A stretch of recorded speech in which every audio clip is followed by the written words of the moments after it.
Are you the man who made 3 nurses cry in 1 week?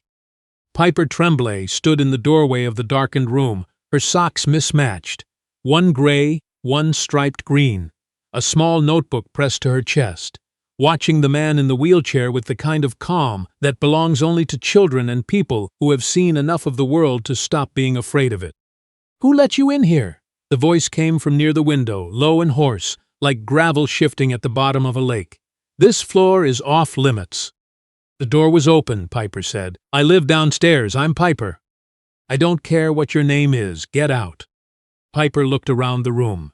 The curtains were drawn so tight the afternoon light couldn't find a single gap. It smelled like eucalyptus, old paper, and something underneath all of that, something quiet and heavy that she couldn't name yet but would later tell her mother was the smell of a person who has been alone too long. "Why is it so dark in here?" "Because I want it dark. My mammon says that's what people say when they've forgotten the sun still comes up." There was a long pause. "Your mother," the voice said, "should mind her own business." Piper considered this. She opened her notebook, uncapped her pen, and wrote something down. "What are you writing?" "Important things," she said. "I write down important things." She walked into the room, sat on the floor 3 feet from his wheelchair, crossed her legs, and kept writing. "Have you ever wondered whether the most honest thing in the world is a child who simply refuses to leave? Not out of stubbornness, not out of defiance, but because she walked in, looked at an old man sitting alone in the dark, and decided, without anyone telling her to, that this was somewhere she was supposed to be? If you've been that child for someone, or if someone was that child for you, drop a comment below, because this is where it all started. Pull back 6 weeks earlier, and you would find Solange Tremblay sitting on the bathroom floor of a 2-room basement apartment in Scarborough, Ontario. At 11:42 at night, her back against the cold porcelain of the tub, a stack of legal documents in her lap, and a phone with a cracked screen balanced on her knee. She wasn't crying. She had done her crying in November after the funeral. By February, she had run out of tears for herself and was putting every drop she had left into Piper. The documents were from the law firm of Harwick and Clough, representing the estate of her late husband, Ethan Baird. Ethan had died 8 months ago, a blood clot, sudden, at 42, and what he'd left behind was, by any measure, substantial. 11 years building an engineering consultancy in Hamilton, a house in Burlington, a will that named Solange and Piper as sole beneficiary. What Ethan had not left behind was any protection against Harwick and Clough, who spent the 6 months since his death arguing that Solange, a Quebecoise woman who had spent the last 7 years raising Piper rather than working, didn't understand what she'd inherited and would be better served by a structured buyout at roughly 40 cents on the dollar. They were wrong about what she understood. What Solange Tremblay had, before Piper, before Ethan, before Burlington, was a law degree from Université Laval in Quebec City. She had articled for 2 years at a downtown Montreal firm before Piper came early, before the NICU and the 3 months of terror that followed, before Ethan's work moved them to Ontario, and her Quebec bar credentials didn't transfer automatically, and the years slid by the way years do when you're keeping a small person alive and loved. She had never gone back to finish her Ontario certification. She was finishing it now. But certifications took time, and time required a stable address, and a stable address required income, and the $400 she cleared cleaning offices on the overnight shift was not enough to cover rent, food, Piper's after-school program, and the $200 per month retainer her lawyer charged to fight Harwick and Clough. The agency called her on a Thursday morning. "We have a live-in placement," the coordinator said. "Private residence, Rosedale. Elderly male patient, palliative. Room and board for you and 1 dependent." Then, after a pause, "I have to be transparent with you, Ms. Tremblay. We've placed 12 caregivers with this client in the past 7 months. The longest lasted 9 days. He is," the woman searched for the word, "deliberate in how he treats staff." "Deliberate how?" "He says what he calculates will make you leave fastest. He's been doing it his whole life to everyone around him. It's the only tool he has left, and he uses it precisely." Solange looked at Piper's drawings taped to the kitchen wall. A purple house, a cat with 8 legs, A portrait of Solange herself, all eyes and curly hair, labeled Maman in unsteady block letters. Does the room have space for two? Miss Tremblay, children aren't permitted. Mr. Merritt was very clear. She's 7, she reads. She writes in her notebook. You won't hear her. The coordinator exhaled slowly. If he finds out, you'll both be removed immediately. No reference, no severance. I understand. Can you start Monday? Solange looked at the legal documents. She looked at the crack in the kitchen ceiling that the landlord had promised to fix in October. Yes, we'll be there. The Merritt property sat behind a wrought iron fence on a street in Rosedale, where the trees were old enough to have opinions about things. The house was Georgian stone, 3 stories, the kind of building that looked like it had always been there and intended to remain long after every person inside it was gone. The gardens had once been tended. You could see the bones of it, the rose beds, the stone paths, but they'd been left to grow over the way things get left when the person who cared about them stops caring.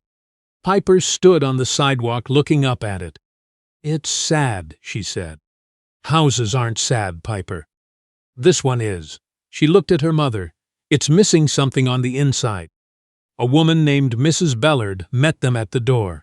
She was in her late 60s, silver-haired, with the bearing of someone who had been running other people's households for so long that authority had settled into her permanently, like furniture that had finally found its right room. Number 13, she said, shaking Solange's hand.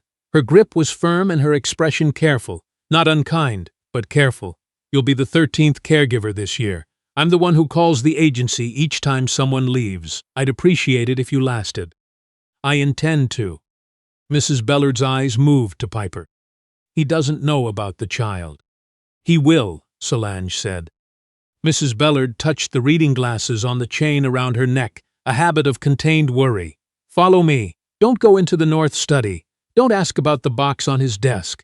And when he says something intended to wound you, and he will, try to remember that a man who has run out of reasons to stay doesn't know what else to do with himself. She paused outside a heavy door on the 2nd floor. He's not wicked, she said quietly. He's afraid. Then she knocked twice and led Solange in. The room was dim. Heavy brocade curtains, old mahogany, a hospital bed that looked out of place against the grandeur of everything else, and in a wheelchair near the far window, his back to the door, sat Oswald Merritt.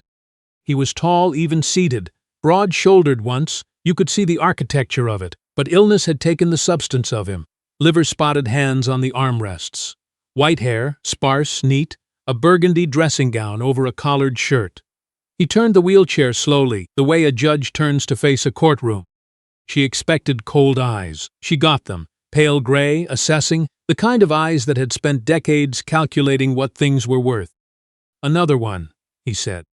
Mr. Merritt, my name is Solange Tremblay. I know what you are. He turned back toward the window. They keep sending me people who want to help me. I don't want help. I want to be left alone to finish what I started. And what did you start? The question surprised him. She could tell by the stillness that came over his shoulders. He didn't answer. You'll be gone by next week, he said instead. They always are. Solange thought about the legal documents. About Piper downstairs right now in their assigned room, her notebook open on the pillow, her pen tucked behind her ear, the way she always forgot to take it out. I don't have a more convenient time to fall apart, she said, so I'll stay. He made a sound that was not quite a laugh and not quite a dismissal. The medication is on the nightstand. Water at room temperature, and don't touch the box on the desk. On the desk, beside a lamp that was never turned on, sat a mahogany box, small and dark, with a brass latch. No lock, but the way it was positioned, precisely centered, angled just so, made it clear it was not to be touched. Solange collected the empty water glass and left him to his window. The first 2 weeks were a lesson in endurance. Oswald Merritt did not shout. He did not throw things. What he did was worse. He was precise. The porridge was the wrong consistency. The newspapers were folded incorrectly. The room temperature was, inexplicably, always 2 degrees too warm or 2 degrees too cold. And the comments always quiet, always exact. You make too much noise when you walk. Are you wearing lead-soled shoes? In Quebec, they teach you to hold cutlery like that? What is that you're humming? Is that supposed to be music? Solange absorbed every word. She went back downstairs, checked on Piper, helped with homework, made dinner, reviewed case documents, and went to sleep. Then she got up and did it again. She never let him see her flinch. Not because she didn't. Once, in the hallway, after he'd told her the agency clearly had no standards anymore, she stood with her forehead against the cool plaster wall for 30 seconds, breathing steadily. But she always walked back in. Piper, for her part, spent the first week observing. She watched the house the way she watched everything, quietly, from slightly outside the frame, notebook in hand. Then on a Tuesday she woke up at 7, padded upstairs in her mismatched socks, and found a door standing open. Piper had the instincts of a journalist and the ethics of a golden retriever. She walked in because the door was open, and she stayed because what she saw was a very old man sitting alone in a dark room, and she had recently written in her notebook, under the heading Important Things, "Being alone in the dark is when people need someone most." She sat on the floor and opened her notebook. "What are you writing?" Oswald asked, after 23 minutes of silence, in spite of himself. "Important things." "Such as?" Piper looked up. She considered him the way she considered most things, without rush. "I wrote down that you don't have any pictures on your walls," she said. "My mammon says walls with no pictures are walls that haven't been introduced to the people who live there yet." Oswald's jaw tightened. He turned back to the window. Piper came back the next day, and the day after. She told him about her school in Scarborough, about a supply teacher who pronounced her last name as Tremblay with the emphasis in the wrong place, about a boy named Felix who lost his lunch every Tuesday because he kept forgetting it on the bus. She read from her notebook, observations she'd collected that week. The way pigeons in Rosedale walked more slowly than pigeons in Scarborough, as if they knew they lived somewhere expensive. The way the Merritt garden still had the frame of something beautiful underneath the overgrowth, if you looked for it. Oswald never responded, but he stopped telling her to leave. On the third Friday, Piper found him coughing, a bad one, the kind that raked through his whole chest and left him paper-white and gripping the armrests. She climbed onto the arm of his wheelchair and put her small hand over his. "You're scared," she said. "My mammon gets scared too sometimes. She thinks I don't notice, but I notice everything. I write it all down." Oswald looked at her hand on his. He looked at her face, serious and warm and completely unafraid. "I know," he said. His voice was different, not the instrument of precision he usually deployed, just a voice, an old man's voice. And then, in a room where nothing soft had lived in years, a single tear made its way down the side of Oswald Merritt's face and dripped from his jaw, and he did not wipe it away. He just let it fall. 3 weeks later, the trouble showed itself. Dougal Merritt arrived on a Wednesday, his wife Rochelle with him. Dougal was 51, his father's height, but without the bearing, a man who had grown up being told he would inherit great things and had organized his entire personality around waiting. Rochelle was 44, blonde, contained, the kind of carefully maintained beauty that resents being questioned. She had taken to visiting in the evenings and bringing Oswald his medications herself. "Here you go, Dad, your evening pills." She'd settle them into his palm with a gentleness that seemed studied. Something about it made the hair on the back of Solange's neck stand up. It was Piper who said it first. She came downstairs one evening and climbed onto the bed beside Solange, her notebook open on her knees. "The pretty lady's eyes don't match her face," she said. "What do you mean?" "She smiles with her mouth, but her eyes are doing math." Solange put down her pen. She began watching more carefully. Oswald, who had been gaining color in the weeks since their arrival, who had started eating breakfast at the table, who had let Mrs. Bellard open the curtains for the first time in 2 years, began to fade. His hands trembled more. He slept until noon. His color went the gray of a sky before a storm. The change had started the week Rochelle began bringing the evening medication. On a Thursday night, Rochelle left her embroidered case in the bathroom off Oswald's room. Solange found it when she went in to refill the water pitcher. She moved it to the counter. The case was unzipped. Solange was a lawyer. She was trained to look at evidence without touching what didn't need to be touched, and without looking away from what did. She looked. 2 medication bottles. The first had Oswald's name on it, bisoprolol, his cardiac beta blocker. The prescription read 10 milligram daily. Solange had been giving Oswald his morning medication for 6. She knew his prescription. She had read every label carefully because that was how she did things. The bottle in Rochelle's case read 2.5 ml, 1/4 of his prescribed dose. The second bottle had no label, a plain amber vial, white cap, no markings at all. Solange stood very still for 30 seconds.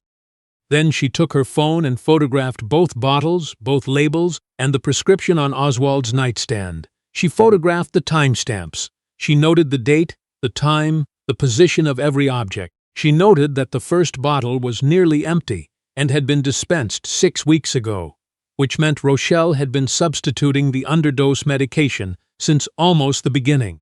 She put everything back exactly as she'd found it. Then she called Dr. Anita Norris, Oswald's cardiologist, whose personal number she had, because she had asked Mrs. Bellard for an emergency contact list on her second day, and Mrs. Bellard had given it to her. It was 9:47 at night. Dr. Norris answered on the 4th ring. "Miss Tremblay, it's nearly 10 o'clock. I know. I'm sorry. I need to tell you something about Mr. Merritt's medication, and I need you to hear me before you decide how to respond." A pause. "Go ahead," Solange told her. Everything, in order, clearly. The brand, the dosage discrepancy, the unlabeled vial, the timeline of Oswald's decline from the date Rochelle had begun administering the evening doses. She used clinical terminology because she had it. She had studied pharmacological evidence standards in her 2nd year at Laval. When she finished, there was a long silence. "Miss Tremblay," Dr. Norris said carefully, "you're making a serious allegation about a member of the patient's family. I'm aware of that. I'm also aware that if you order blood work in the morning and the results show suppressed beta blocker levels plus an unidentified sedative compound, you'll have something considerably more serious on your hands than an allegation. Are you a medical professional?" "No, I'm a caregiver. I also hold a law degree from Université Laval, and I've already sent duplicates of the photographs I took this evening to a secure off-site account, time-stamped and geotagged. I'm telling you first because you can help him fastest, but I'm telling someone either way." Silence on the line. "Then I'll order blood work first thing tomorrow, and Ms. Tremblay, keep your phone on." Rochelle came the next morning to collect her case. She walked into the bathroom, found it exactly where she'd left it, zipped it shut, and paused. Then she walked to the kitchen, where Solange was making Oswald's breakfast, and closed the door behind her. "You went through my things." "You left your case in the bathroom," Solange said, without looking up from the oatmeal. "I moved it to the counter." "You opened it." Solange turned around. She met Rochelle's eyes directly. "Those aren't his prescribed doses, Mrs. Merritt." Something very cold moved through Rochelle's expression. "You're a cleaning woman," she said. "You probably can't even read a medicine label correctly." "I can read a medicine label precisely," Solange said. "As it happens, I can also read a bisoprolol prescribing protocol, an evidentiary disclosure form, and a Section 268 Criminal Code provision on criminal negligence causing bodily harm." Rochelle stared at her. The color had left her face entirely. "I will destroy you," she said, her voice dropping to something controlled and venomous. "I will make sure you never work in any home in this city again. You and that little girl will be back in whatever basement you crawled out of before the week is out." From behind the kitchen door, Solange heard a small sound, a notebook being pressed to a small chest. Piper had heard everything. Rochelle left. The gravel in the driveway crunched away under fast tires. Solange opened the kitchen door. Piper stood in the hall, eyes wide, her pen already in her hand. "Mama, is she going to make us leave?" Solange knelt down and held her daughter by the shoulders, the way she held her when she needed her to hear something true. "No, my love, she is not." At 2:30 that afternoon, Dr. Norris called. The blood work confirmed bisoprolol levels at approximately 20% of therapeutic range.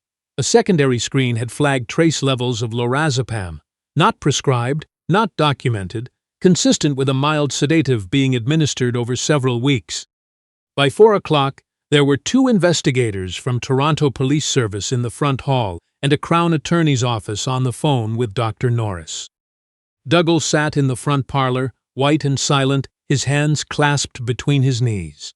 Mrs. Bellard stood at the end of the hall with her hand over her mouth.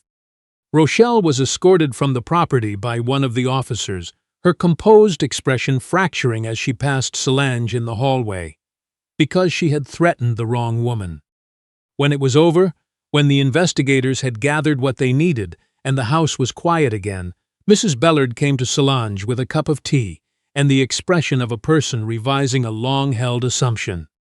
"How did you know what to look for?" Solange took the tea. "I spent a long time being underestimated by people who assumed the work I was doing was the whole of who I was." Mrs. Bellard nodded slowly. "Then Mr. Merritt would like to see you." He was sitting in the study when she came in, not in the dark this time. Someone had opened one curtain, and late afternoon light fell in a column across the rug. On the desk sat the mahogany box, and this time it faced her. "Sit down," he said. It was the second time he'd offered her a chair. He looked at her for a long moment. The assessment in his eyes was still there, but it had changed its purpose. "Everyone who has come through this house wanted something from it," he said. "My son wanted what comes after me. Rochelle wanted what she thought she could take before that. The lawyers want their percentages." He paused. "You wanted a roof for your daughter, and you stayed long enough to save my life." Solange said nothing. He put his hand on the mahogany box. "There is something I haven't told anyone in 60 years, he said. "Not a single person." He opened the brass latch. Inside, a black rosary, wooden beads worn smooth with use. A photograph, small, black and white, of a woman in a domestic worker's apron standing on the step of a narrow house, squinting into the sun with a smile that had not practiced itself. It was simply there, full and warm and real, and a small stack of letters tied with kitchen string, the envelopes hand-addressed in looping French-Canadian cursive. "My mother," he said. "Her name was Lucette Menard." Solange looked at the photograph. "I wasn't born Oswald Merritt," he said. "I was born Octave Menard in Timmins, Ontario, in 1941. My mother cleaned houses for the English mine owners. That was what we were. That was all we were, as far as anyone around us was concerned." He touched the rosary without picking it up.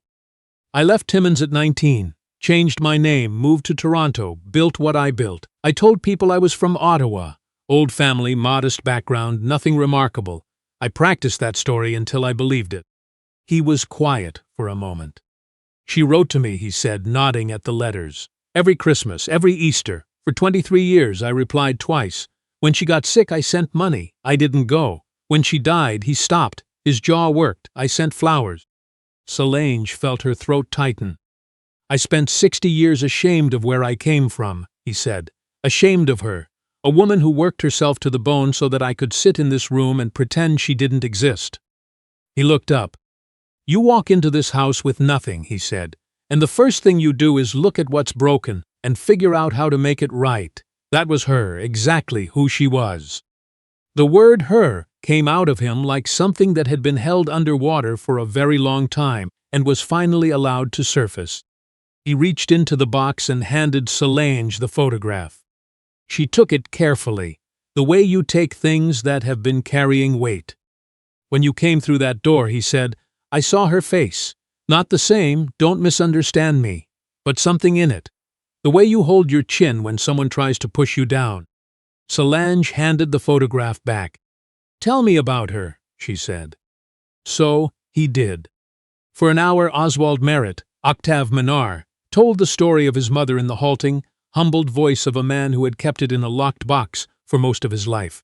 The rosary she'd saved for. The way she'd packed him a lunch on his first day of school in a brown paper bag, with a note that said in her careful French, "You belong everywhere, my heart." The garden she'd planted in front of their rented house, because she said even a rented house deserved something beautiful at the door. When he finished, it was dark outside. Piper appeared at the study doorway in her pajamas, notebook in hand. She walked to him with both hands extended, holding a torn page the way you hold something important. He took it, He read it. He sat very still for a long moment. Then he said, in a voice that had found its way back to something human, "Will you come back tomorrow?" Piper looked at her mother. Solange nodded. "I come every day," Piper said simply. She went to sleep in the armchair in the corner, her notebook falling open across her chest, and Oswald sat in the lamplight, reading what she'd written. In her careful, slightly crooked printing, "Mr. Merritt, my mammon says the bravest thing a person can do is say out loud where they really came from. You did it tonight. I wrote it down. Piper T." 3 months later, in front of Solange, with the study door open, Oswald dictated 3 things to his lawyer Pierre Desjardins, a silver-haired man who wrote quickly and asked few unnecessary questions. First, a full education endowment for Piper Tremblay, held in trust through the University of Toronto and Université Laval jointly, elementary through doctoral, every cost covered, for whatever she chose to study.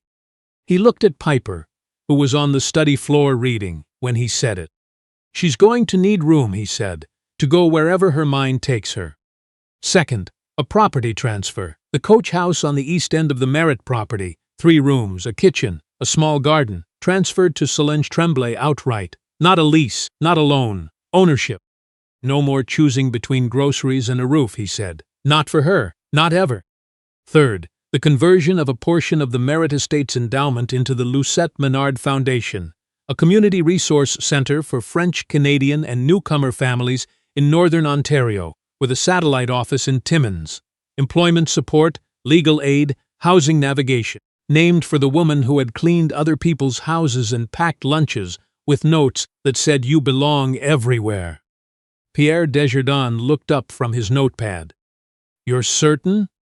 Oswald looked out the window at the garden, where the groundskeeper had spent 3 weeks beginning to restore the rose beds.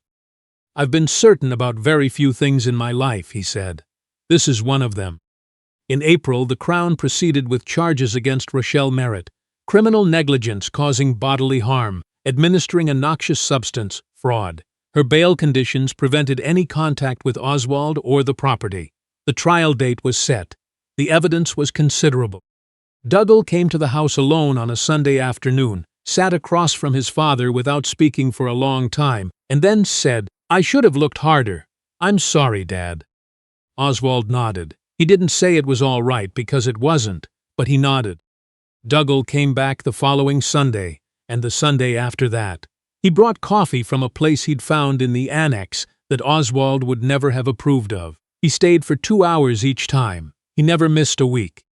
In June, the Lucette Menard Foundation held its first resource fair in a community hall in Timmins, 240 kilometers north of the Merritt Estate, in the town where Octave Menard had been born.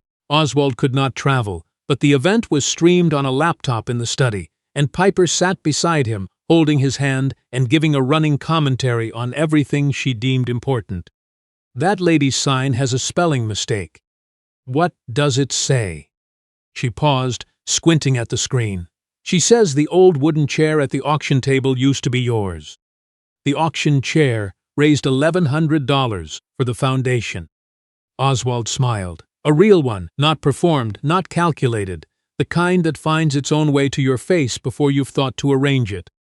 By October, Solange had completed her Ontario bar requirements. She received her confirmation letter on a Tuesday morning and sat at the kitchen table in the coach house. Her kitchen table, her kitchen, and held it for a moment before she set it down. Piper was still at school. Through the kitchen window, she could see the garden. The dahlias she'd planted in September had surprised her by refusing to die. She thought about the night she had arrived in Rosedale with a backpack and a cracked phone and a child who had looked at the house and said it was missing something on the inside.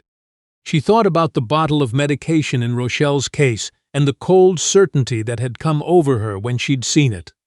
Not fear, clarity. The particular clarity of a person who has spent years being told that her understanding of things doesn't count and has quietly kept a record anyway.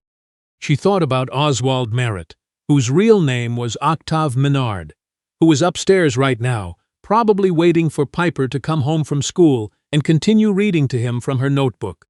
She thought about Lucette in the photograph, her apron and her smile and her garden in front of a rented house. Even a rented house, she had told her son. Even a rented house deserves something beautiful at the door. Solange took her bar certificate out of the envelope, set it on the table, and went to put the kettle on. Through the kitchen window, she could see Oswald's upstairs light come on. He would ring for his 11 o'clock tea soon, and Mrs. Bellard would bring it, and he would drink it without complaint. Had been drinking it without complaint for months now, as if that particular habit of cruelty had simply stopped being interesting to him. People asked sometimes, in the months that followed, what had changed him.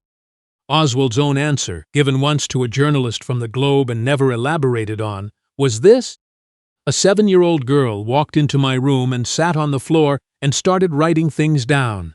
And she wasn't afraid of me, and I realized I'd spent my whole life trying to make people afraid of me because I was afraid of them first." That was all he said. It was, Piper had noted in her notebook under the heading "Important Things," exactly right.